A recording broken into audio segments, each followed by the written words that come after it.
Hello everyone, welcome to Infinity Learn by Sri Chaitanya. Now welcome to another class of class 10th in which we are going to study about acids, bases and salts. So students, let us talk about this chapter. We have been already studying this chapter which is the second chapter of chemistry. Right, तो चलिए start करते हैं आज की class. आज वाली class में हम मेनली पढ़ने वाले हैं पीएच के बारे में और उसकी इम्पोर्टेंस के बारे में. ठीक है, तो चैप्टर का नाम तो सबको पता ही है एंड इस चैप्टर में कुछ क्लासेस हमारी ऑलरेडी हो चुकी हैं and today we are going to discuss about pH and its importance. So let us start. सबसे पहले बात करते हैं कि पीएच होता क्या है ना, और पीएच क्या मेजर करने काम आता है. तो students, can you tell me कि पीएच होता क्या है और क्या मेजर करने काम आता है.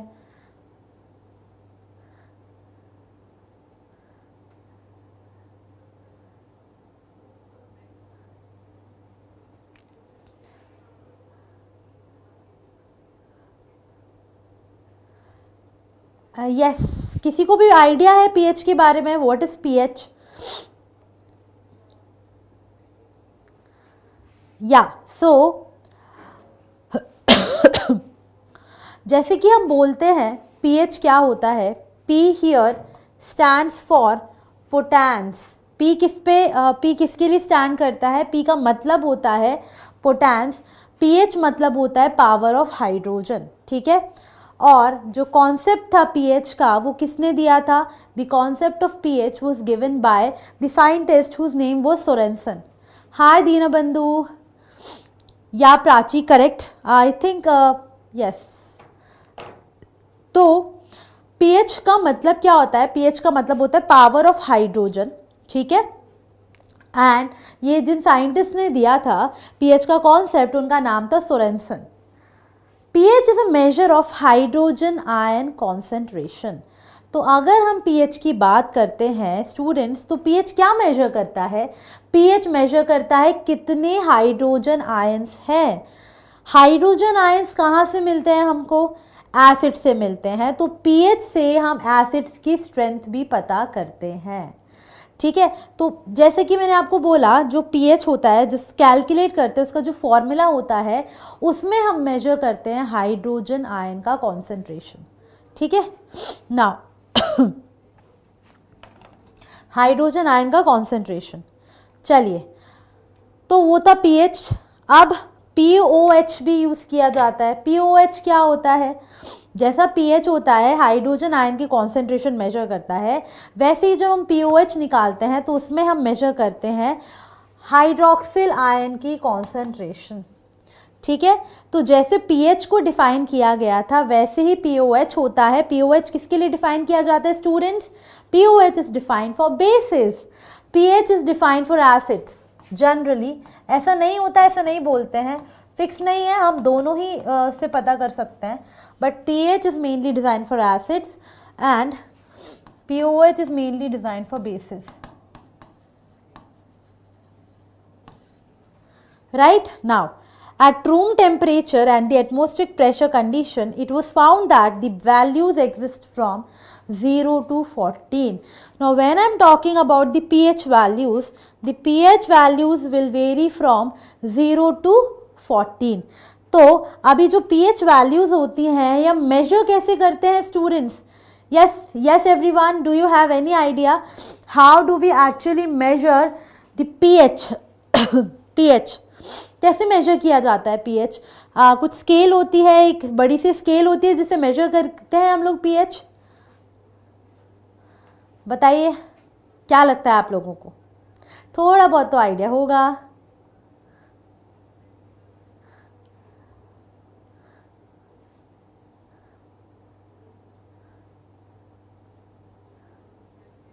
या करेक्ट. तो हम लोग जो पीएच है उसको मेजर करते हैं बाय अ पीएच स्केल. ठीक है, तो सबसे पहले हम बात करते हैं कि जो पीएच स्केल होती है उसमें पीएच होता है, राइट. अब जब हम एसिड्स की बात करते हैं तो जो एसिड्स का पीएच होता है वो कितना होता है? 1 to 7. एसिड्स का जो pH होता है वो होता है 1 to 7, राइट, या फिर आप बोल सकते हो 7 भी नहीं होता, लेस देन 7। तो अगर हम अपने एसिड्स की बात करते हैं तो एसिड्स का pH विल बी एसिड्स का pH will be less than 7, ठीक है। नाउ जब हम स्ट्रॉन्ग एसिड्स की बात करते हैं तो अब ये जो रेंज है ना, इस रेंज में स्ट्रॉन्ग एसिड्स का pH वैल्यू बहुत कम होगी, स्ट्रॉन्ग एसिड्स की pH वैल्यू बहुत कम होती है। लेकिन अगर हम वीक एसिड्स की बात करते हैं तो उनकी pH वैल्यू ज़्यादा होती है, मतलब उनका pH जो होगा वो नियरर टू 7, 7 के थोड़ा पास में होगा, जैसे 5 हो सकता है, 6 हो सकता है। लेकिन स्ट्रॉन्ग एसिड्स का pH क्या होगा, 1 2 3, राइट। चलिए, basis have pH between 7 to 14। तो जब हम बेसिस की बात करते हैं तो बेसिस का pH इज मोर देन 7। कितना होता है, बेसिस का pH is more than 7। Strong bases have pH closer to 14 and weak bases have pH closer to 7। तो अगर हमारे पास pH है 8 9 तो हम बोलेंगे कि यार नहीं, ये जो बेस है वो वीक बेस होगा। एंड अगर हमारा pH है 12 13 14, राइट, 13.5 13.7, तो हम बोलेंगे कि हमारा जो बेस है वो स्ट्रॉन्ग है। तो फर्स्ट ऑफ ऑल मुझे स्टूडेंट्स आप ये बताइए कि स्ट्रॉन्ग एसिड्स या फिर वीक एसिड्स क्या होते हैं। स्ट्रॉन्ग और वीक का मतलब क्या होता है, what is mean by strong and weak.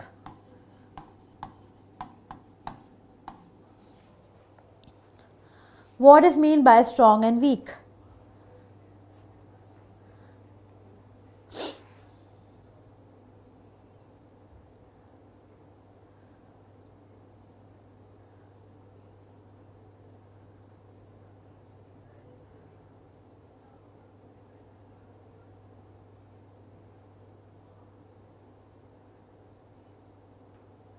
Yes, strong और वीक का मतलब क्या होता है।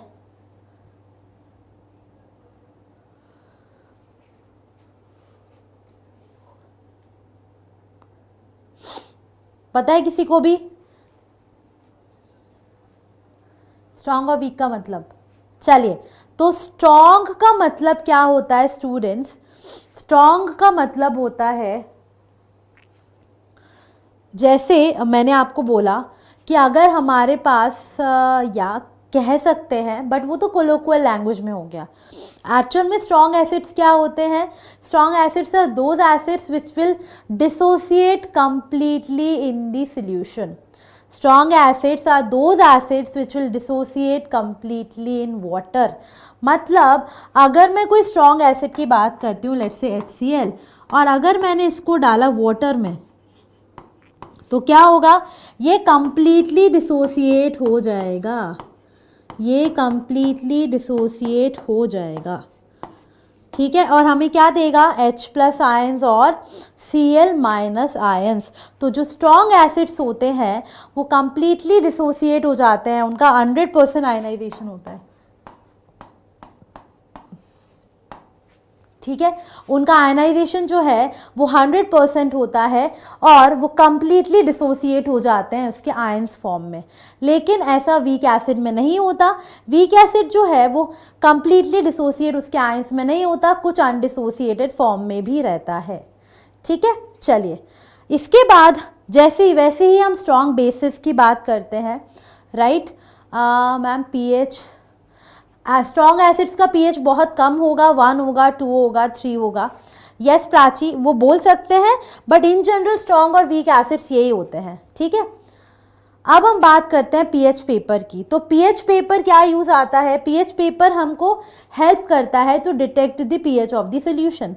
मान लीजिए कोई सोल्यूशन है, आपको उसका pH आइडेंटिफाई करना है, तो pH पेपर में डिफरेंट कलर्स आएंगे, उन कलर्स के अकॉर्डिंग आप आइडेंटिफाई कर सकते हो कि जो सोल्यूशन है उसका pH क्या होगा। pH papers are made as strips and are saturated with pH indicators. तो जो pH पेपर होते हैं उनको हम सैचुरेट करते हैं किससे, pH इंडिकेटर से। तो इसलिए ये क्या है, एक यूनिवर्सल इंडिकेटर कहलाता है, ठीक है। चलिए, तो ऐसा होता है बेसिकली, अगर आप अपनी बुक में पिक्चर देखेंगे तो डिफरेंट कलर्स जो हैं वो डिफरेंट pH को इंडिकेट करते हैं, ठीक है। जैसे 1 है तो 1 रेडिश सा कलर होगा, फिर 2 pH पे भी वैसे ही कुछ, फिर 4 पे ऑरेंजिश सा होगा, 5 6 पे येलोइश सा होगा, राइट, ये चलता रहेगा। इसके बाद हम बात करते हैं, हमारा मेन जो टॉपिक है that is the importance of pH. तो स्टूडेंट्स, क्या आपको ये अच्छा, हाँ, पीएच स्केल की मैंने ऑलरेडी बात बता दी है that acids will have pH less than 7, bases will have pH more than 7, and if we have 7 तो पीएच न्यूट्रल सोल्यूशन का will be 7, right. And very important thing, ये जो पीएच स्केल है that is at room temperature of 25 degree Celsius. If I change the temperature then the pH scale will also change, right. तो जो pH scale की values होंगी वो भी change हो जाती हैं, ठीक है। तो अब हम स्टार्ट करते हैं और समझते हैं पीएच की इंपॉर्टेंस। इम्पॉर्टेंस ऑफ पीएच का मतलब क्या होता है कि पीएच हमारे लिए क्यों इतना ज़रूरी है, क्यों इतना इम्पॉर्टेंट है, right. To begin with soil की अगर हम बात करते हैं तो एसिडिक कंडीशन में बहुत सारे मिनरल्स होते हैं जो सॉल्युबल होते हैं, राइट। तो जैसे मान लीजिए अब सॉइल है, उसका ना हमारा जो पीएच होता है वो ना ही बहुत एसिडिक होता है ना ही बहुत बेसिक होता है, राइट। बट जो पीएच है वो कहीं ना कहीं न्यूट्रल रेंज में रहता है। वाई, क्यों हमारा सॉइल का पीएच जो है वो न्यूट्रल रेंज में रहना चाहिए? रीज़न बीइंग सिंपल सा होता है कि अगर आप एसिडिक कंडीशंस की बात करते हो तो ऐसे बहुत सारे मिनरल्स होते हैं सॉइल में जो डिज़ोल्व होने लगते हैं और रिलीज करने लगते हैं, ठीक है, जैसे कि एल्यूमिनियम। अभी हम बात करते हैं some nutrients such as phosphorus and molybdenum becomes less available at lower pH values. तो जैसे जैसे हमारी पीएच की वैल्यू कम होती जाती है वैसे वैसे जो भी उनको ज़रूरी एलिमेंट्स हैं, जैसे कि न्यूट्रिएंट्स प्रोवाइडिंग एलिमेंट है फॉस्फोरस मॉलिब्डेनम, अगर एसिडिक सॉइल होगी तो वो ज़्यादा उतनी अच्छे से अवेलेबल नहीं होंगे, इसलिए हमारे सॉइल का पीएच एसिडिक नहीं होता, ठीक है। सॉइल का जो पीएच है that is not acidic in nature, okay. Now let us see, अब हम बात करते हैं बेसिक कंडीशंस में कि अगर आप बोल रहे हो कि सॉइल का जो पीएच है वो एसिडिक नहीं होना चाहिए, मान लिया, but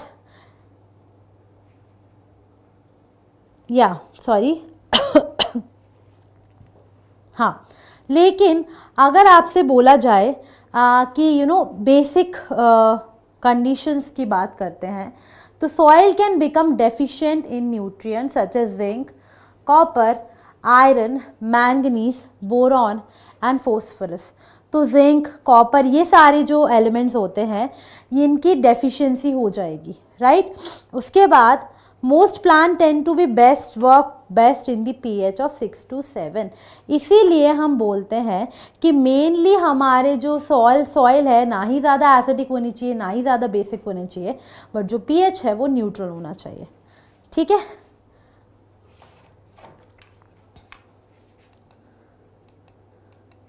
next, when soil pH is outside of the desired range, it can be altered by adding acidic or basic material to the soil। तो अगर हमारा जो pH रेंज होता है वो अराउंड 6-7 नहीं है, जब मान लीजिए एसिड है तो हम बेस डाल देंगे, अगर बेसिक है तो हम एसिड डाल देते हैं। तो इस तरीके से हम जो pH है उस पर्टिकुलर सॉइल का मेंटेन कर सकते हैं, ठीक है। Ma'am, what is the pH of drinking water? आप लोग बताइए, ड्रिंकिंग वाटर का pH 7 पॉइंट समथिंग होता है, ठीक है, अराउंड न्यूट्रल रेंज में ही रहता है, बहुत neutral to slightly alkaline range में रहता है, ठीक है। अब हम बात करते हैं जैसे water as a pH that is not too low not too high can be harmful to fish and aquatic life. तो जैसे कि मैंने आपको बोला कि वाटर का जो पीएच होता है वो जनरली क्या होता है, न्यूट्रल साइड में ही होता है। अगर हमारे वाटर का पीएच है अगर 5.6 से कम हो जाता है तो उसको बोलते हैं हम एसिड रेन। इसको क्या हम बोलते हैं, एसिड रेन, ठीक है। तो अगर पीएच जो है वो लेस देन 5.6 हो जाता है तो उसको हम बोलते हैं एसिड रेन, ठीक है। चलिए उसके बाद देखते हैं, तो जैसे कि मैंने आपको बोला था न्यूट्रल से स्लाइटली बेसिक रेंज में होता है हमारा पीएच ऑफ ड्रिंकिंग वाटर 6.5 से 8.5 की तरफ, ठीक है। काइंड ऑफ येस, बिकॉज हमारे स्टमक में एसिड सेक्रीट होता है जिसको न्यूट्रलाइज करने के लिए कहीं ना कहीं अल्कलाइन वाटर हेल्प करता है. So it is good for health. Food industry में बात करते हैं. pH is measured to control the microbial activity, taste and other properties and to prolong the shelf life of food. तो mainly food industry में भी हम जो है वो pH को मेजर किया जाता है. तो pH जो है वो माइक्रोबियल एक्टिविटीज़ को भी कंट्रोल में करके रखता है. और हम pH अगर मेंटेन रखते हैं तो हम शेल्फ लाइफ भी फूड की बढ़ा सकते हैं. जैसे मिल्क में क्या होता है, मिल्क का pH टेस्ट किया जाता है. अगर उसमें कुछ इम्प्योरिटीज़ हैं या कुछ प्रॉब्लम है, ठीक है, तो उसको आप अगर pH से पता कर पाएंगे. अगर उसका pH एसिडिक होगा तो आप पता कर पाएंगे, pH बेसिक होगा तो आप पता कर पाएंगे, right. Next, for the production of yogurt. तो जब हम योगर्ट की प्रोडक्शन करते हैं तो जो pH होता है वो कम होता है, सो दैट वहाँ पर माइक्रोबियल एक्टिविटी हो पाए. माइक्रोबियल एक्टिविटी मतलब जो भी माइक्रोब्स, जैसे आप सिंपल से समझो, जैसे जब दही बनाते हैं हम, मिल्क से जब दही बनता है तो कुछ ना कुछ माइक्रोबियल एक्टिविटीज़ हो रही होती है अंदर ही अंदर. तो उस केस में हमारा जो pH होता है मिल्क का वो कम होता है. बट इन जनरल अगर आप बात करते हो तो pH slightly in the neutral range. But acidic भी होता है कब, जब आप योगर्ट बना रहे होते हो, कर्ड बना रहे होते हो तब. ठीक है, माइक्रोब्स की जो एक्टिविटीज़ होती हैं उनको माइक्रोबियल एक्टिविटीज़ बोलते हैं.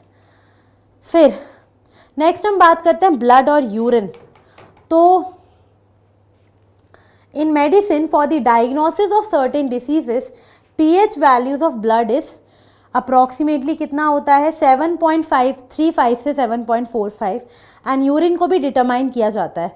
बेसिकली होता ये है कि हमारी बॉडी में अगर कोई भी प्रॉब्लम होती है तो सबसे पहले क्या होता है, ब्लड टेस्ट होता है, राइट, है ना, या फिर यूरिन टेस्ट होता है. तो हमें अगर कोई भी अंदर बॉडी में कोई भी प्रॉब्लम है, कोई डिसीज़ है, कुछ भी है, उसको आइडेंटिफाई करने के लिए हम करते हैं. तो जनरली जो ब्लड का pH होता है वो इतना होना चाहिए, 7.35 से 7.45. Body works in the pH range up to 7.8. ठीक है, 7 to 7.8 में ही बॉडी वर्क करती है. जब हमारे बॉडी का pH या हमारे मेनली टीथ का pH 5.5 से कम हो जाता है तो उस केस में होता है tooth decay, right, tooth decay होता है. तो ये इंपॉर्टेंट है. सबसे पहले तो आप मुझे ये बताइए, आपको पता है कि हमारे जो टूथ होते हैं, जो बेसिकली टीथ होते हैं, बहुत हार्ड सब्सटेंस से बने होते हैं.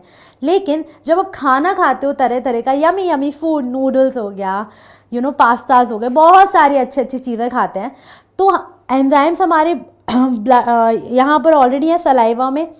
तो बाकी बायो में बहुत अच्छे से पढ़ते होंगे आप इसके बारे में. बट क्या होता है, because of this our food style, हमारे माउथ का जो pH है वो 5.6 से कम हो जाता है, राइट, 5.5 से कम हो जाता है और हमें दांतों में दर्द होने लगता है. तो जिसको हम बोलते हैं tooth decay.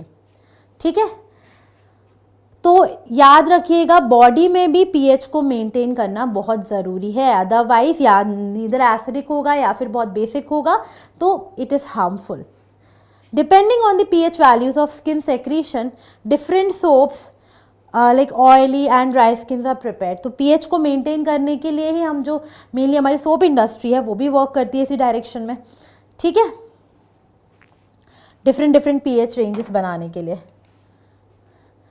Okay, next is, अगर आपसे कोई पूछे तो which acid is secreted during ant bite. जब भी हमें कोई चींटी काट जाती है तो कौन सा एसिड सीक्रेट होता है. एंड ये फर्स्ट क्वेश्चन है. And how can this be prevented, this be cured. Yes, कौन सा एसिड सीक्रेट होता है जब हमें चींटी काट जाती है तो, किसी को कोई आइडिया है? Yes Prachi, very good, it is formic acid और मीथेनोइक एसिड.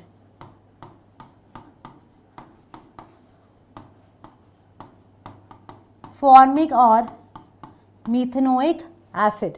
ठीक है, तो कभी भी अगर हमें चींटी काट जाती है तो कौन सा एसिड सेक्रेट होता है, फॉर्मिक एसिड, जिसका फॉर्मूला होता है HCOOH. इसको न्यूट्रलाइज करने के लिए हम लोग क्या करते हैं, इसको न्यूट्रलाइज करने के लिए ऐड किया जाता है बेस. क्योंकि एसिड सेक्रीट हो रहा है तो एसिड को न्यूट्रलाइज कौन करेगा? बेस करेगा। हमने पढ़ी है reaction, acid react with base to form salt and water. तो बेस करेगा, तो बेस आप डाल सकते हो यहाँ पर, जैसे कि बेकिंग सोडा, माइल्ड बेस डाला जाता है जनरली, तो आप बेकिंग सोडा डाल सकते हो, उससे इसको ट्रीट कर सकते हैं। ठीक है, राइट। चलिए आगे देखते हैं। The pH of blood is, now this is a question for you, you have to answer this one. The pH of blood is,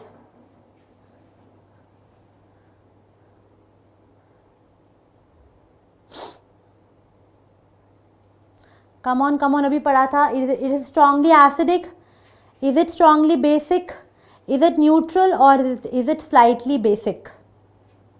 What is the pH of blood?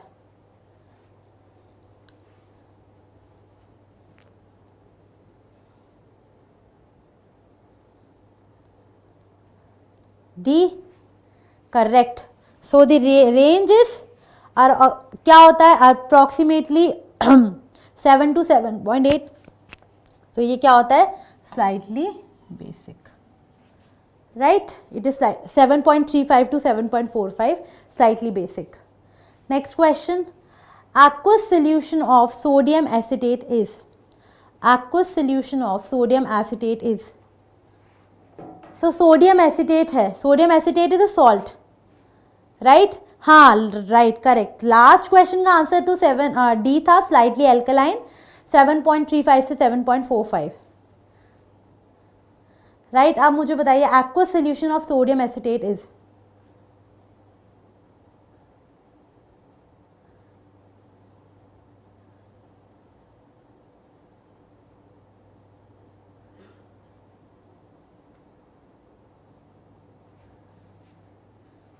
so sodium acetate is this and it is a salt. जब आप इसमें water डालेंगे, right, aqueous solution मतलब water डालेंगे, तो क्या करेगा, ये नेगेटिव पार्ट होता है इसका, ये पॉजिटिव पार्ट होता है, राइट। वाटर का नेगेटिव पार्ट OH माइनस होता है और H प्लस पॉजिटिव पार्ट होता है, तो इससे कंबाइन करेगा, ये इससे कंबाइन करेगा, so you will get acetic acid plus, you will get acetic acid plus NaOH. This is acetic acid plus sodium hydroxide. Now we have to identify कि ये कैसा है, strongly acidic है, weakly acidic है, कैसा है ना। तो उस केस में हम क्या करते हैं, उस केस में आप ये देखते हैं स्ट्रांगली एसिडिक, वीकली एसिडिक, कैसे पता चलेगा, ये जो है ये है एक वीक एसिड और ये है स्ट्रॉन्ग बेस। तो जब हम सॉल्ट्स की बात करते हैं तो सॉल्ट्स का जो नेचर है वो किस पे डिपेंड करता है, स्ट्रॉन्ग वाले पे। तो यहाँ पर स्ट्रॉन्ग बेस है तो हमारा जो जो सोल्यूशन होगा वो क्या होगा, एल्कलाइन, ना कि वीकली एसिडिक, ना ही स्ट्रांगली एसिडिक और ना ही न्यूट्रल। ठीक है, तो न्यूट्रलाइजेशन में हम देखते हैं कि हमारा सॉल्ट का जिस एसिड और बेस से बना है वो कैसा है। ठीक है, तो यहाँ पर answer will be option number D for Delhi. Basic salt है, therefore option D is the correct answer. अच्छा, एक और चीज मैं इसी के थ्रू आपको समझाऊंगी, दैट इज न्यूट्रलाइजेशन में। तो जब हम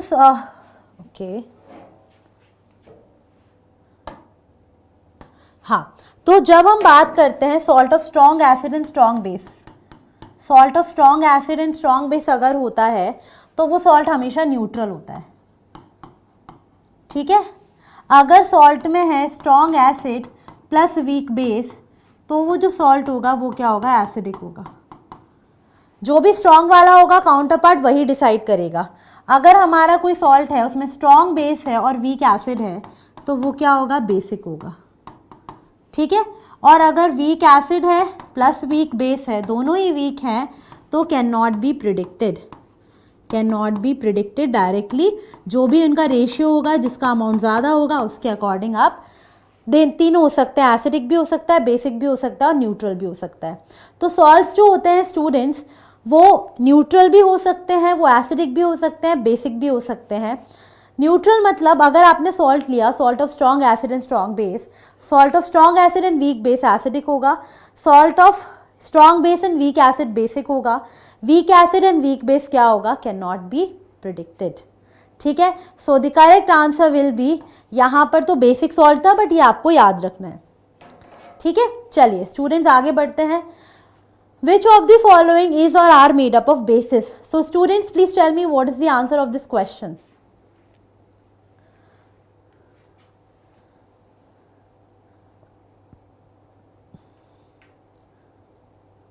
Which of the following is or are made up of bases?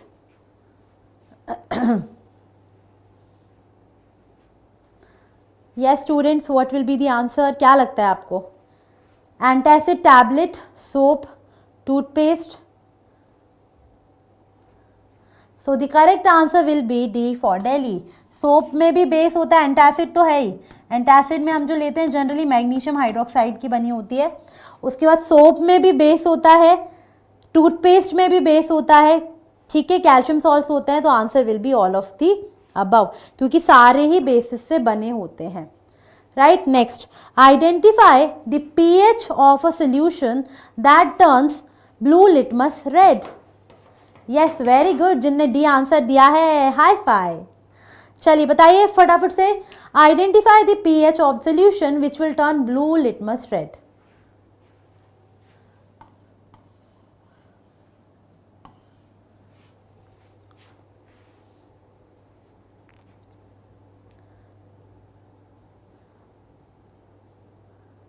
Blue litmus red कौन करता है? ब्लू लिटमस रेड एसिड्स या फिर बेसिस?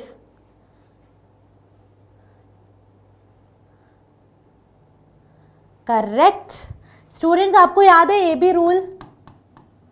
मैं हमेशा स्टूडेंट्स को बोलती हूँ ए बी रूल नहीं भूलने का। ए बी रूल क्या कहता है? Acids turn blue litmus red. तो एसिड्स होना चाहिए, ये तो एसिड्स ही रिएक्ट करेंगे।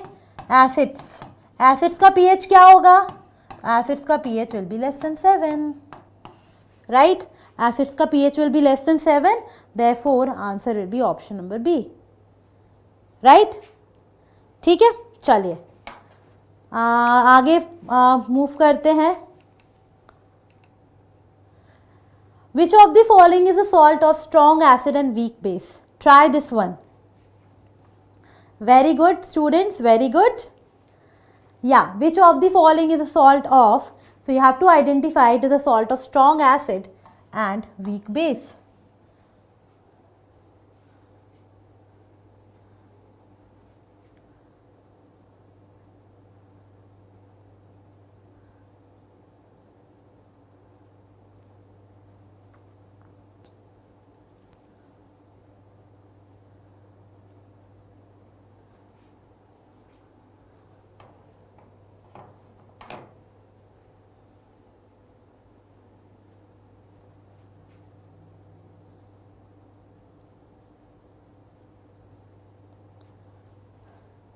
यस, क्या लगता है इसका answer?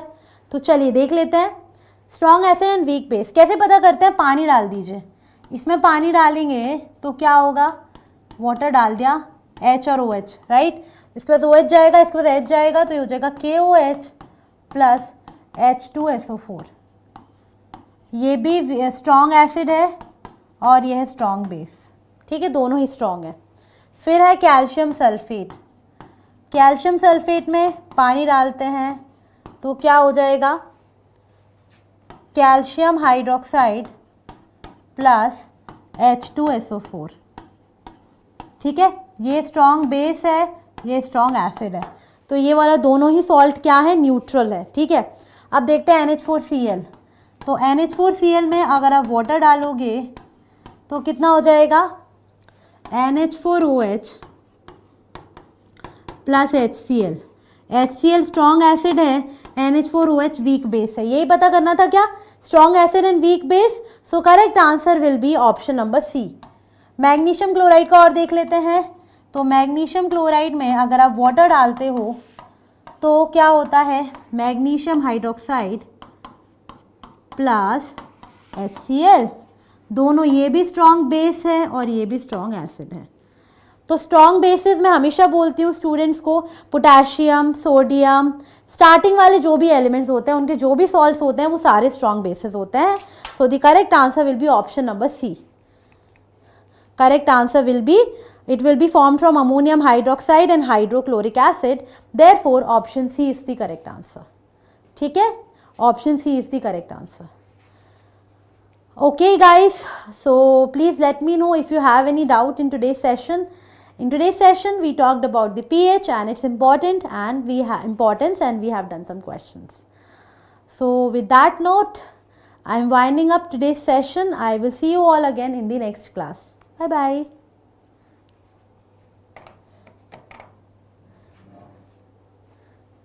Yeah, very good, correct.